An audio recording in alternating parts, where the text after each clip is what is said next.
Hello, and welcome to another Facebook Live with Women's Public Leadership Network. I am Larissa Martinez, and I am the founder and president of WPLN. And we are absolutely thrilled today to not only have a special guest, but to also announce that she will be joining our organization as our new national co-chair. So we're just thrilled to have former Congresswoman Mimi Walters from California on the program today and sharing a little bit about her leadership journey. Mimi, welcome, and welcome to the program. Well, thanks, Larissa. It's great to be here, and I'm excited to be working with everybody. It's just, like I said, a great Wednesday. We're thrilled to have you. So on this program, we want to explore a little bit about your position in the U.S. Congress, just a small role in your life. What drives your leadership throughout the day, and especially when you are facing some of the tough challenges when you are in Congress? Well, I think it is this passion to want to serve our country. I'm so grateful, to be living in America because I personally think it's the greatest country in the world. And as a young child, my parents had always instilled public service in us, and I had gotten involved in student government in high school, and after I left high school, got involved in student government in college. And once I graduated from college, I, wanted to get married. I needed to have a job. And as soon as I sort of checked those boxes, if you will, I decided that I was going to dedicate my life to trying to serve others in government. Which we are so thrilled that you did, because I feel like we just really need principled leadership today. And so I'm so grateful that you had such an amazing journey that you're going to share a little bit more about.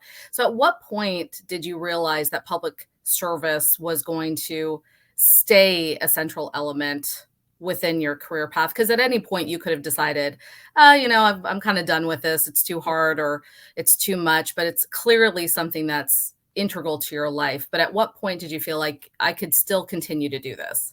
I think after I became a mom, I'm a mother of 4 kids. And once I had a family, I just really believed strongly that I had to lead by example and show my kids that, obviously they're the next generation, that it's important that you get involved, if it's in your community or if it's in your state, or in my case, I did all of it and into the federal government side. But it's important that you give back and you're grateful for the fact that you live in such a wonderful country. And I think it really sort of cemented my feelings, as I said, is when I became a mother. And I would imagine that you also helped inspire your kids to pay attention and to be engaged and to be always kind of noticing the public impact. Were there any other paths that you considered at any point in time? Well, when I graduated from college, my father had told me, get a job in sales because as long as you're producing, you're not going to get fired.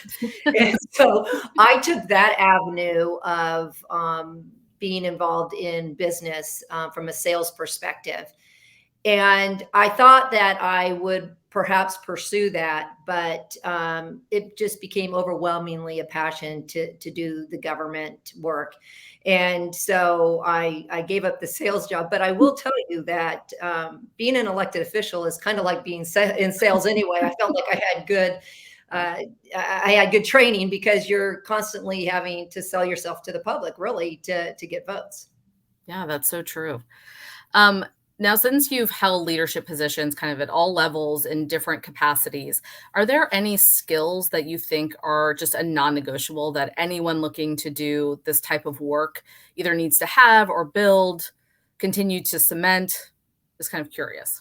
Yeah, I think that having ethics and integrity are 2 skills that you should never waver from. I mean, listen, it's really difficult in this day and age to run for office with social media, what it is today, and you're constantly being scrutinized. And you have to be able to believe in what you're saying to people, and you have to hold yourself to a higher standard, and you have to have ethics and integrity because your younger generation as you as an elected official, and you are setting the path forward of what is expected of people who are leading our country.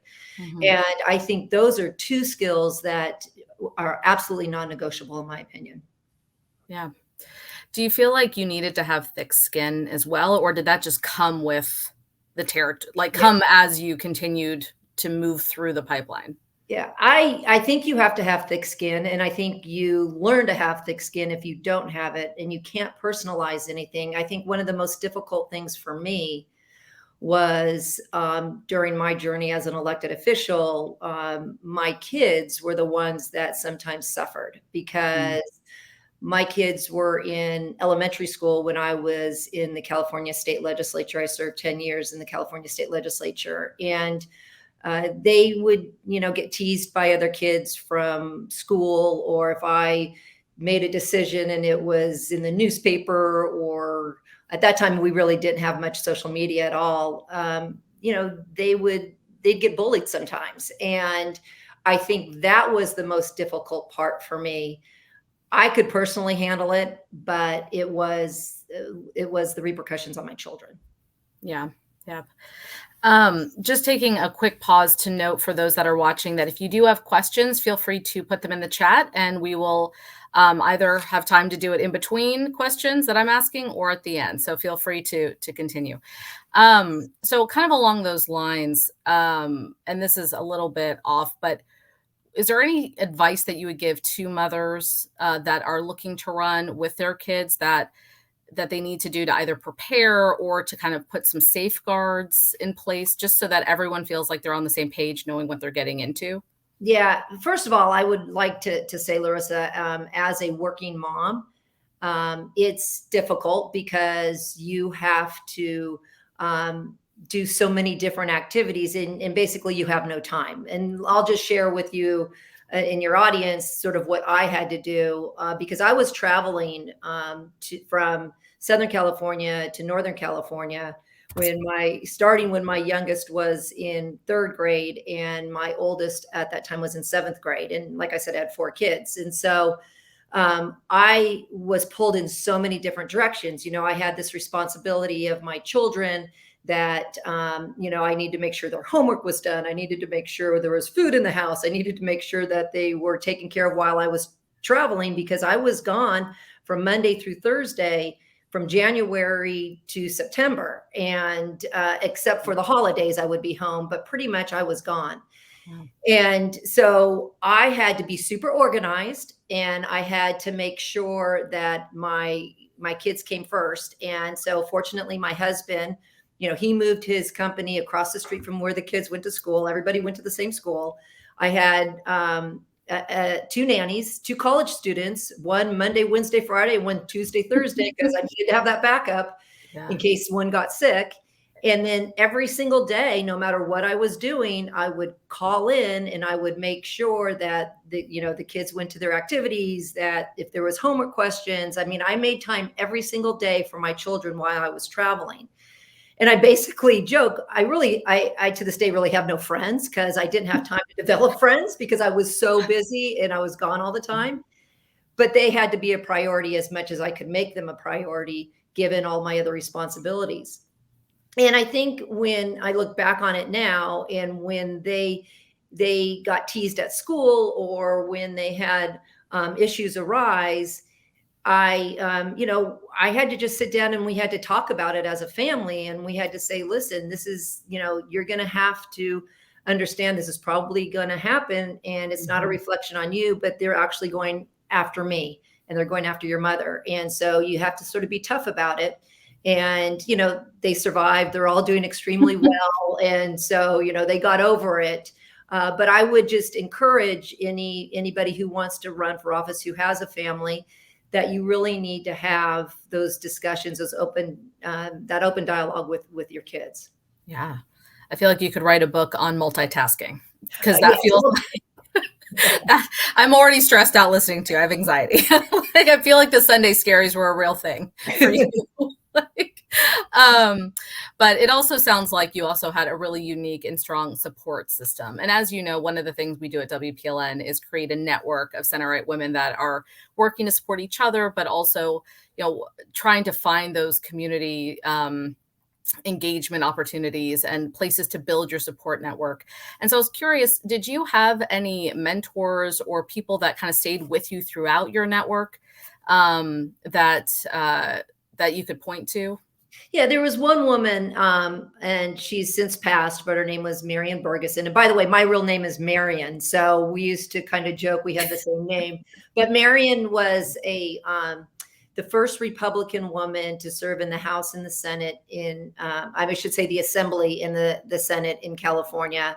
She was also Secretary of Education under our former Governor Pete Wilson. She served on the local board of supervisors here, and she also served on school board. So she had done so many different offices. And when I was just getting started in my career in the 90s, she was a fixture here in Orange County. And many of us looked to her and looked to her leadership and her words of wisdom as we were building our careers. She had a huge impact on us. And, she was a woman of the 50s. And so she was really considered kind of a pioneer for us because back then you didn't hear of many women who got elected to office. And so she really grew up during that era and served in the 70s and 80s here in California and into the 90s. And so it was somebody who had a tremendous impact on not only on me personally, but many people who I surrounded myself with here in Orange County. Wow. Yes, I've definitely heard of her. She is someone who transcends, I think, beyond even California with the things that she has done. We do have an audience question that says, who has inspired you along the way? And obviously, I think Marion is one of them, but was there anyone else that you could point to? Well, of course, I look at my mother. My mom, she was a strong woman and God rest her soul. But she always taught us to believe in ourselves and to accomplish anything we set our mind to that we had the capability to do. I was the only one in my family. I'm one of 6 kids. I was the only one who pursued the public office life. But my parents were there 100% of the way. And when you talk about a big support group, I was very fortunate because my parents would help take care of my kids if something happened. They were very involved in all of our lives. And so I'm so grateful just for my mom's encouragement and my father's encouragement, but from a female perspective, my mom's encouragement along the way.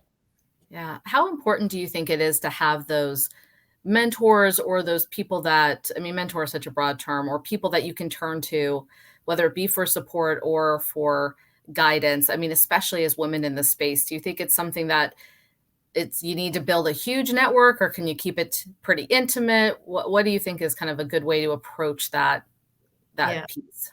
So I think personally, I kept it intimate. You're going to experience different challenges when you run for office or you become an elected official. And it's nice to be able to have somebody or a few people to bounce ideas off of, or how to handle a situation, or if it's a crisis, like you hear of people who actually make their living off of crisis management when something happens that's not expected. And it's always nice to have a core group of people that you can trust, number one, because what you don't want to do is have a mentor, somebody who you're gonna confide in and then turn around and tell somebody else, or in this case, in today's world, put it out on X, formerly Twitter. You really have to have a core group of people that you trust. And I looked at some of these women, and I really primarily say women because I looked at some who could identify with me, or who had same challenges as I had. And I said, if they could do it, I can do this. I know I can do this. And so it was sort of a confidence builder, looking at somebody else and then going to them and going to a Marion Bergensen and say, how did you handle this situation? What do you suggest? And I think it's really important to find that network. Yeah. I hate to bring this kind of challenge question up for you, but obviously being a center right woman in today's world is a little bit tricky, and kind of with that idea of mentors in mind, but also just what do you see as some of the biggest challenges or the ones that you had to face not so long ago, kind of in this very public arena? And how did you kind of approach some of those challenges? So I think one of the biggest challenges we face as center right women is the abortion issue.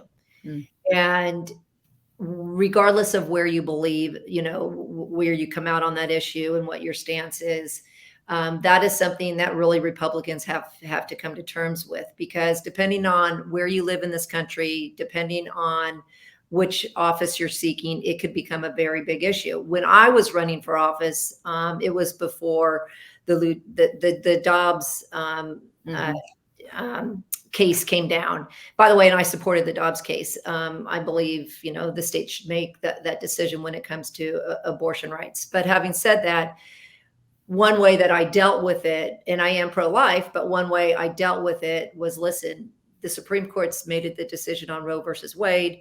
That's not an issue that I'm going to, be dealing with. I focused on economic and fiscal issues, Mhm. issues that I felt were important to us. And I tried to not focus in on social issues. I never believed that a person is going to win their election off of social issues.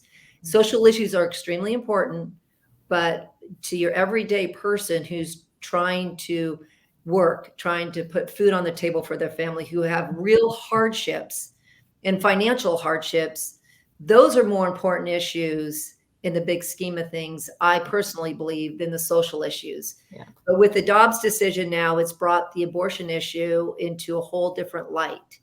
And so having to navigate that is what I see as one of the biggest challenges. And I think it's for the younger generation, really, because I think, Larissa, you have your younger generation who, if you don't support abortion, suddenly you don't support women's rights. And I don't view it that way. And Mhm. what I have found as I've gotten older, I've probably become actually more pro-life as I've gotten older, because for me, it's all about the value of a human life. Mhm. And I'm in my 60s now. And listen, I'm at the last third of my life probably here. Pretty soon the man upstairs is going to be calling me. And you start to think about mortality in life, I think, as the older you get. Mm, So I don't know what the answer is, but I think individual campaigns, depending on where you're running and for what seat, that mhm. issue is going to have an impact. Yeah. Well, and I think, to your point, one of the things that's hard about campaigns is that everything is boiled down to talking points, and it's either this position or that position. But you're someone who led so strongly when you were in Congress and throughout your career on finding areas of, I hate to use the term compromise because it's not necessarily compromising principles, but it's finding policy solutions that are more comprehensive and encompassing of the full issue or the full challenge. And I think that's something too that for the women that are listening in, that to your point, they're going to have to kind of navigate this especially very personal and tricky issue. Yeah. But it's also when you actually get to a place of lawmaking, of policy making, it's so much more nuanced than just this or that. Right. And Right. I think that you navigated that so deftly that for those that are watching, feel free to go back and, and look up Mimi's record and watch her on the floor and some of the things that she has done, because it is such a hard thing to do, especially at the federal level, and you did it so great. So Thank you. anyway, I just want to say that you've always been an inspiration to me in that regard. So I hope that other folks on the call go and watch you in action. Um, but switching gears for just a moment about, I know we were talking earlier about public service in your professional life, but curious, what factors do you think someone should consider when they're, currently, let's say to your point, you're full-time, you're working, you're a mom, all these pieces. What types of factors, though, should they consider before they jump in or, ask the question, is it worth it? Because, there's a lot of positions, especially appointments, that of course require time, but there is a little bit more flexibility than like the state legislature, let's say, or Congress even. But how did you kind of make those decisions? Like what types of priority conversations did you have or questions did you ask? I think one of the most important things, and this is what I give counsel to people who ask me who are thinking actually about running for office. And what I always tell them is be sure financially that you have something to fall back on. I mean, unless of course you were born into a bunch of money and or you made, billions of dollars and that's not an issue for you. But if having to make a living is an issue for you, be sure you have something to fall back on. Because number one, if you don't win that race, what are you going to do? And number two, you may serve for 20 plus years like I did, and then suddenly lose your race, and then be like, what do I do with my life now? What can I do?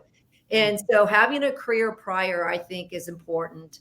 And I also think it's important, and I tell this really to younger audiences, because social media is so prevalent in our lives and it basically has changed the way campaigns are run these days. Anything you have ever done in your life is probably going to be exposed. So if you have done something that you don't want people to know about, depending on the level of seat you run for, opposition research is very easy to obtain these days. It's going to come out. And so you have to be mindful that if you have some deep, dark secret and you don't want the world to know about it, then maybe you should not run for office. The third thing, I think that if you're going to run for office is you have to also be mindful of the fact that it costs money to run. And I have talked to so many candidates throughout my career who it didn't really register with them that they were going to have to go raise money. They were going to have to get on the phone. They were going to have to fundraise. They were going to take a lot of rejection fundraising probably. So you have to have that thick skin. But I think that candidates have to understand that is part of what you have to do in order to run for office is raise the money. Because if you don't raise the money, you can't run a campaign and get your message out. And that's just sort of the necessary evil of this whole game here. It's a huge industry. And don't lose sight of the fact that politics is a humongous and very robust industry. The political industrial complex, as we lovingly refer to it in this space. But, and I will do a little bit of plug. WPLN does have some great free online resources on our platform that talk about just the basic mechanics of fundraising and how to approach it, how to think about it. And obviously we have great mentors that can also help, but it does feel like it's a daunting skill to build and kind of a big mountain to climb. But for us, we always say that you just got to look at it as an investment in yourself and kind of approach it as though you're your own charity, because women are great philanthropically raising money, but you almost have to think about it as you're your own investment. And that's what you're raising for. But I don't know if you have any tips of the trade that you'd like to throw out there on fundraising? Well, I would just say, remember I said I was in sales, but one of my jobs I had in sales, I was a stockbroker. And so back in my day, we would cold call people and ask them to invest their money with us. And so when I got started, first of all, I took a ton of rejection. So when I use the word rejection, I personally can vouch for how much rejection I took, a lot. But you have to just say, okay, fine. If they're not going to invest in you, then you move on to the next person and you cannot take it personally. And what I find was really helpful to me is I would call somebody and then I would also follow up with an email saying, I just left you a message and here's, why I was calling. And then you almost had two bites at the apple that way of trying to reach somebody. And some people preferred phone calls and some people preferred emails. And that I felt was a kind of a good strategy in terms of trying to actually raise the money. But it always is helpful if you have somebody who's invested in you, who then introduces you to a friend or somebody else, right, that they would suggest to invest in you as well. Yeah. So kind of with that, what's one piece of advice that you would give people? I know that's very broad. It's kind of the question we all love to ask, but if you had one piece of advice for someone that was watching, thinking of getting involved in public service, what would it be? keep your sense of humor. You're gonna get up, you're gonna get involved, you're gonna get frustrated. You're going to be like, I can't believe I just got up in front of all those people and I made a complete fool of myself. I promise you that happened to me many times. Don't take, just let it roll off your back, laugh about it, have a sense of humor, laugh at yourself and enjoy it because it's a wonderful experience. And, you know, not everybody gets the opportunity to actually run for office. So I highly encourage it.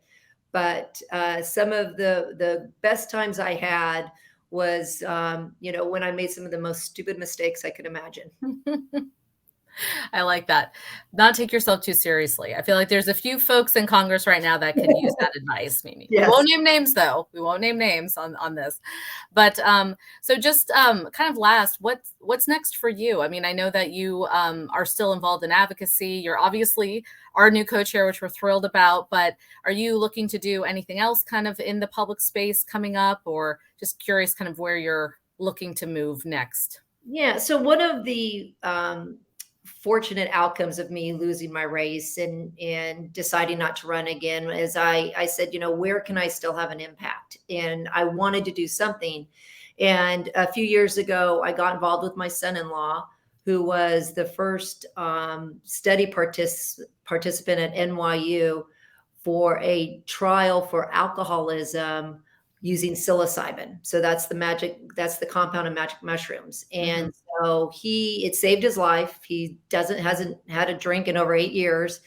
And he wanted to dedicate his life to helping get this treatment legal in this country and help others. And so we started a bipartisan caucus in DC with Congressman Jack Bergman from Michigan, the Republican, and Congressman Lou Correa from Orange County, California, with whom I served.